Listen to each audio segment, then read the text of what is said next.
Hello everyone, and in this video we'll be looking at the rules on close combat and melee. Close combat can only occur in the close combat phase between units in the same location, except close combat with units in a pillbox, which don't occur in the same location but in the same hex. Units in different terrain in the same location still engage in close combat with each other. Line of sight, hindrances, terrain effects, modifiers, triple point blank fire or point blank fire do not affect close combat. Close combat is classified as being simultaneously, except if one side ambushes the other, is versus a vehicle, or prisoners attempting to eliminate their guards. This means even if one side eliminates the other, the eliminated side still gets to resolve their close combat attack. We have a Russian squad in I6 with a light machine gun in a foxhole. Two German squads have entered during the advancing phase. Some see close combat will take place in this hex. So remember, a foxhole is not a separate location but purely a piece of terrain, and even though the two German squads are not in the same terrain, close combat still takes place if they're in the same location. We have an Italian squad with a medium machine gun in a pillbox, and we have three American squads which have advanced into the hex during the advance phase. Now, even though the pillbox officially is in a separate location if you're in a pillbox, exemptions to the rules about having to be in the same location for close combat, pillboxes, as long as you're in the same hex as the pillbox, you can still have close combat against the units within the pillbox.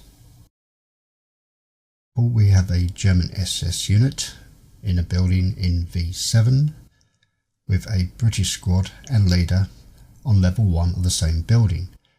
Now, as both units are in different locations, in this case there is no close combat even though they're both in the same hex.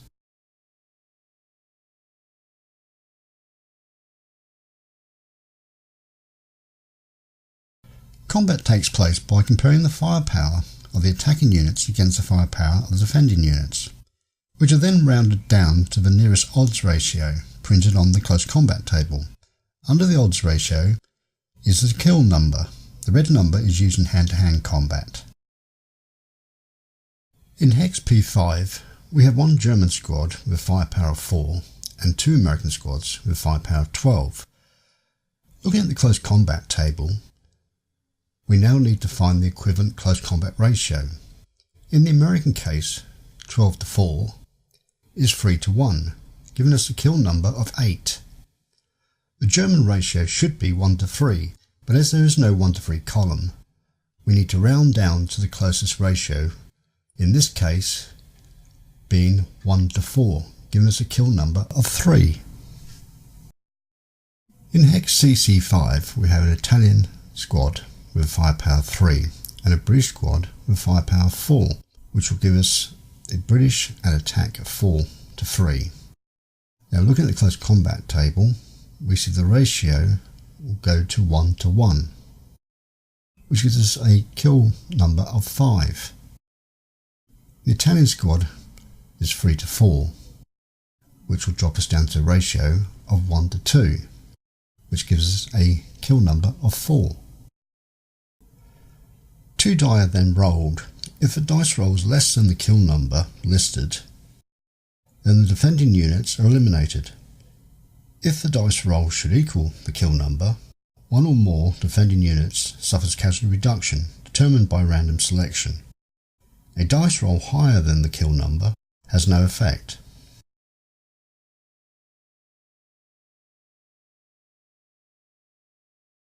When a unit moves into the same location or hex in the case of defending in a pillbox, except for infantry overrun, that location is marked with a close combat marker. During the close combat phase, the attacker specifies in which order close combat in multiple locations should be resolved. Combat in each location must be fully resolved before close combat takes place in the next location.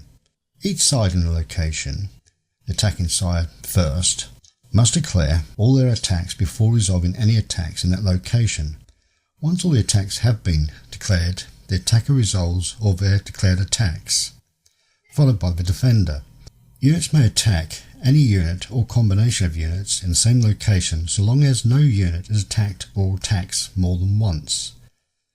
Units don't have to attack or be attacked. There are special rules regarding single man counters, which I'll cover later in this video. Also close combat against vehicles, which I'll cover in a separate video. In this example, we have a Russian defender who has two 447 squads in S6. And we have the attacking German player which has a 467 squad and two half squads of 247.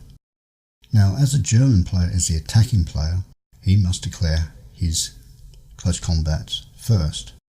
And he decides to take his 467 and the 247s against one of the Russian squads, not attacking the second one.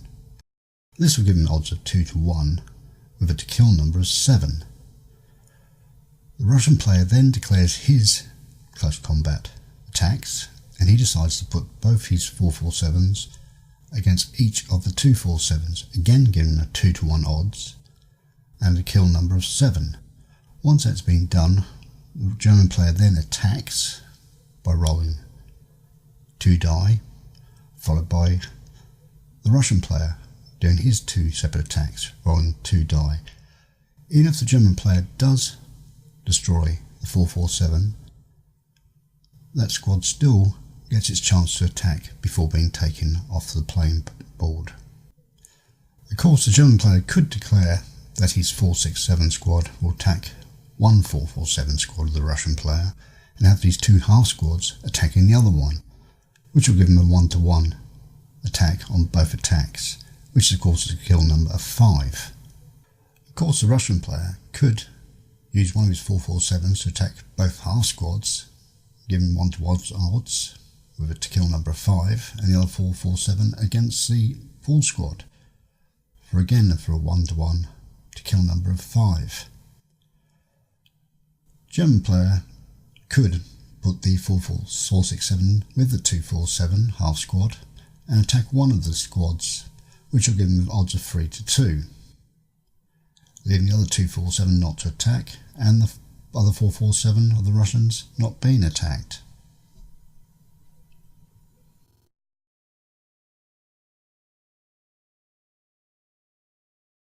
Support weapons and ordnance counters cannot be used in close combat.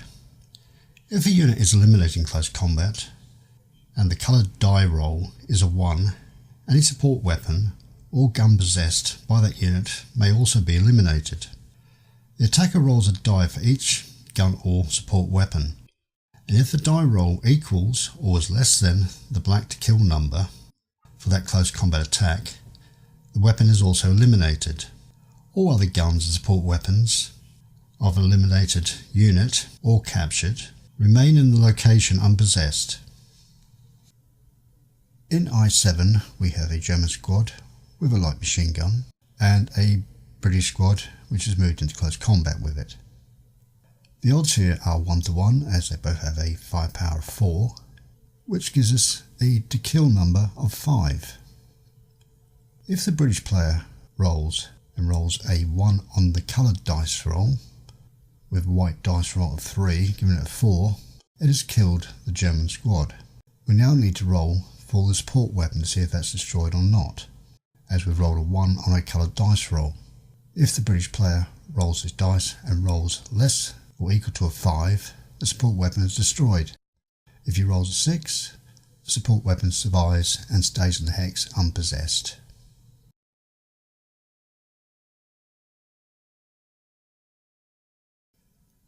Single man counters have an attack and defence strength of 1. Before any close combat declarations are made, the owning player must declare if a single man counter is attached to a multi-man counter or attached to other single man counters. You may attach as many single man counters as you wish to a multi-man counter, or you may attach as many single man counters together. A single man counter does not have to be attached to another unit, and is declared it will solo attack and defend.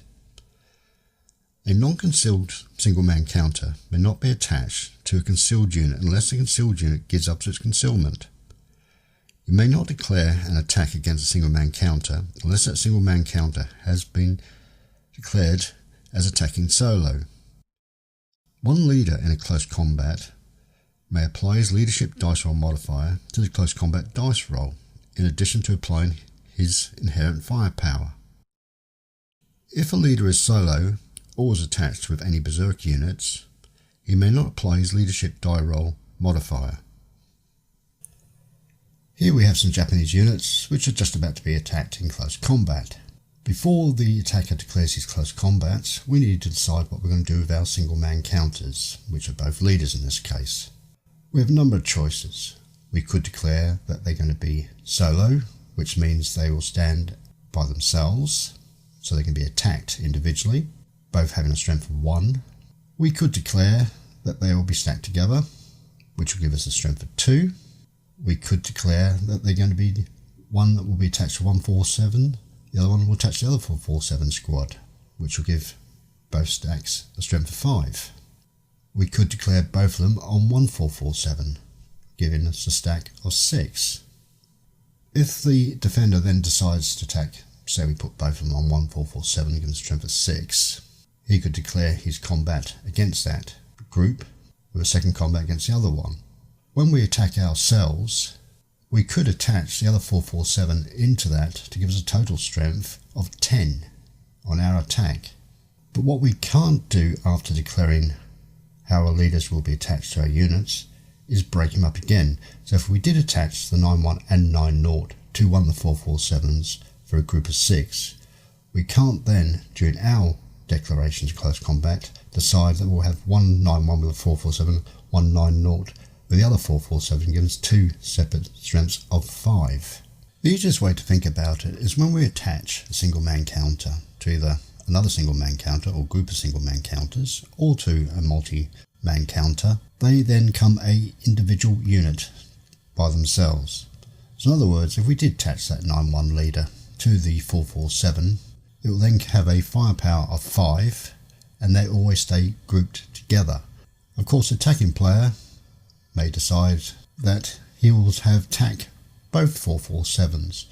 Since one has a leader attached to it, that will give you a strength of 9. Or of course he can declare his attack against 447s individually, one having a strength of 5 as it has a leader attached, one having a strength of 4 as it doesn't.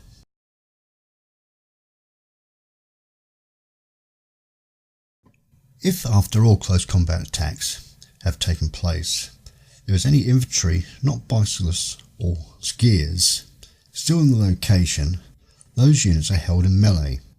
Swap the close combat counter with a melee counter. Infantry can also be held in melee by enemy, cavalry, cyclists and non-abandoned, stopped, unbroken vehicles. Units which retain concealment cannot be held in melee and cannot hold units in melee. Units in melee can only attack during the close combat phase and may not move. Concealed units in a melee location may fire as normal, including firing into the melee at triple point blank fire. But if they should fire, they lose their concealment and are now held in melee. They may move from the melee location as normal. Units locked in melee may not interdict routing units or conduct any other activity except close combat or melee withdrawal. Units advancing into a melee location must engage in close combat. Units may fire into a melee location. With such fire affects all units in that location except sniper fire, which does not affect friendly units. After a round of close combat, we have a surviving German 447 squad and British half squad 247 in U7. As both are infantry units, they are both held in melee, so we then change the close combat counter to a melee counter. If the British 247 happened to be a cavalry unit or bicycle unit, the 447 could not hold it in melee, but the British player could decide to hold the 447 in melee.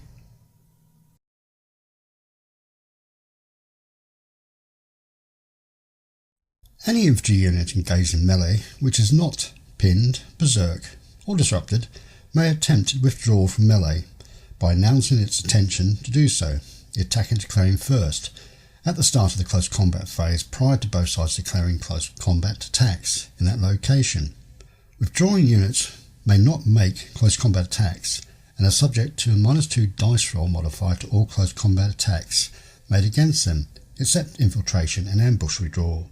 A +1 dice roll modifier is added for each friendly unit in the melee that is not trying to withdraw.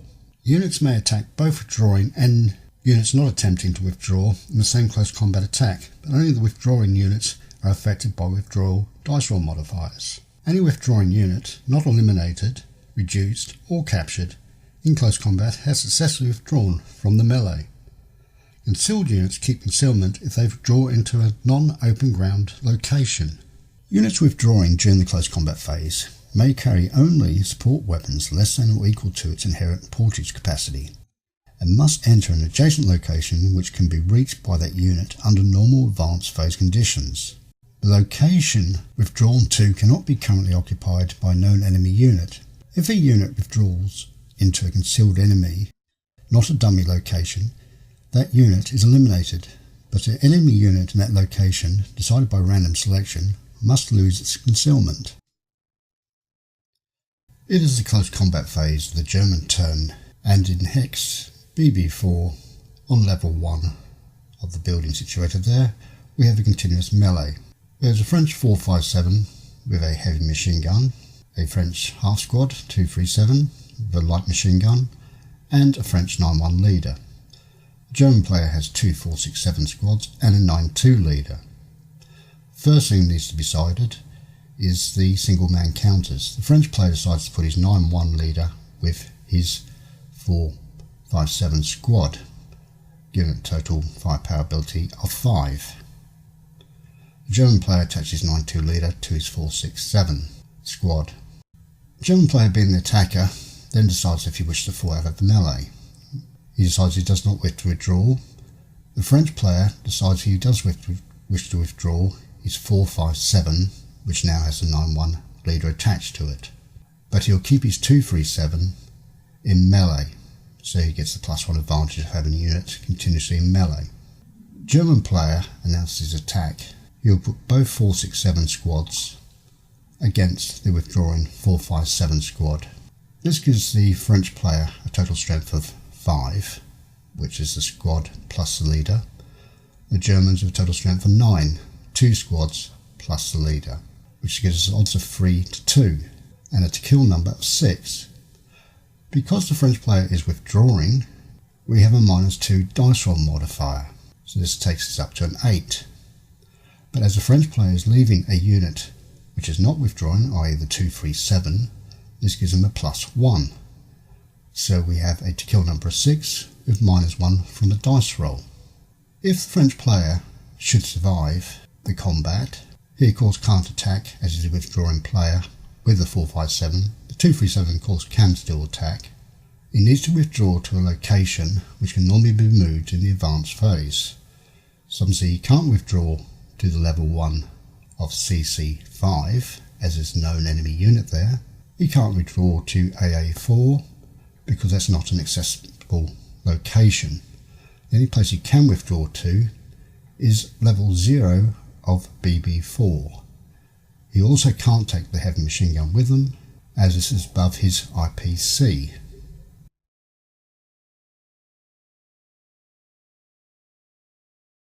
After an original close combat dice roll of 2 or 12, the simultaneous nature of close combat is momentarily suspended. Provided it has not already been eliminated, captured or pinned, any infantry or cavalry unit which rolls a 2 on its close combat dice roll may immediately withdraw from the close combat or melee. If the close combat dice roll is 12, the defender may withdraw from melee or close combat, if the 12 dice roll does not eliminate it. In both cases, the option to withdraw must be taken immediately. The unit cannot wait to make its own attack or wait to see the outcome of other attacks.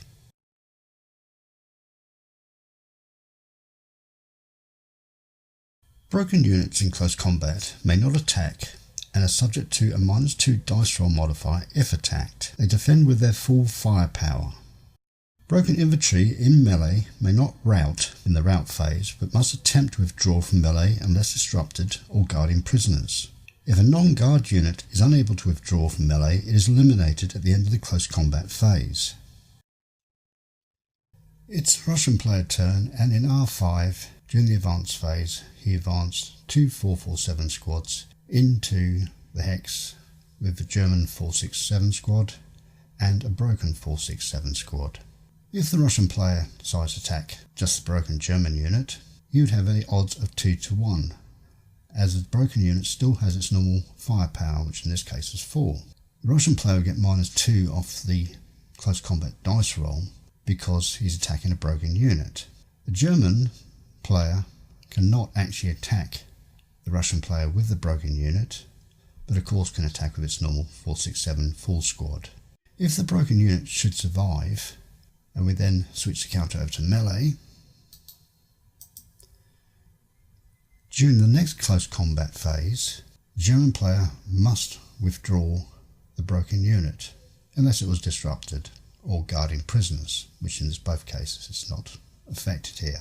If the Russian should attack it again with both his 447 squads, the German player will get -2 for being broken and -2 for withdrawing from melee. Of course, if a German player decides to keep the 467 squad in the hex and not withdraw with the broken unit, you'd have +1 for that. So the Russian player will attack it 2 to 1 with -3 dice roll modifier.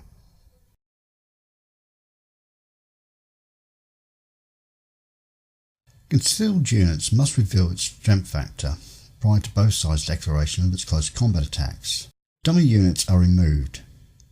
Hidden units must be placed on the board under a concealment counter at the start of the close combat phase if it is in the same location as an enemy unit. A concealed unit only loses concealment if it makes or directs a close combat attack, except if it makes a successful ambush, or suffers casualty reduction. Attacking a stack with a concealed unit reduces the attack's unit's firepower by half.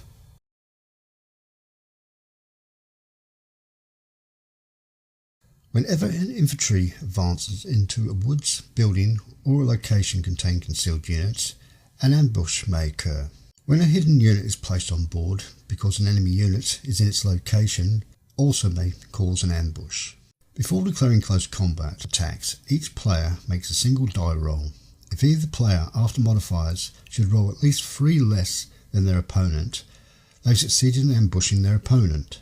The ambushing player receives a -1 dice roll modifier to its close combat attacks, and the ambushed player receives a +1 dice roll modifier to its close combat attacks until the close combat becomes a melee. The ambushing side also keeps any concealment in close combat until it attacks without eliminating or capturing its target. The side being ambushed loses all concealment. The ambushing side makes all its close combat attacks first, and may observe the outcome of a declared attack before declaring their next one. Any defending units eliminated forfeit their chance to attack, and defending units reduced attack at their reduced strength. Any infantry unless pinned, berserk, or disrupted that is part of a force which has qualified for ambush may immediately withdraw into accessible location before close combat takes place, or may withdraw after resolving all close combat attacks by and against it before the close combat counter is turned into a melee counter.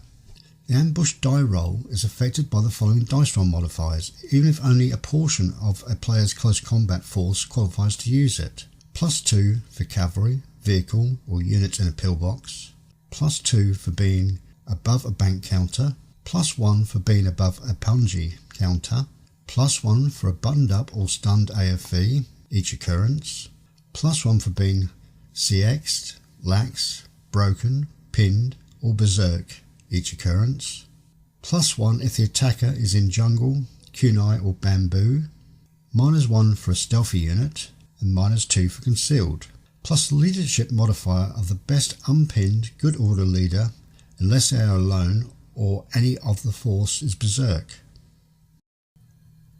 It's Australia's player's turn, and they advanced into hex S5, which is a jungle hex, as we're playing Pacific Theatre of Operations.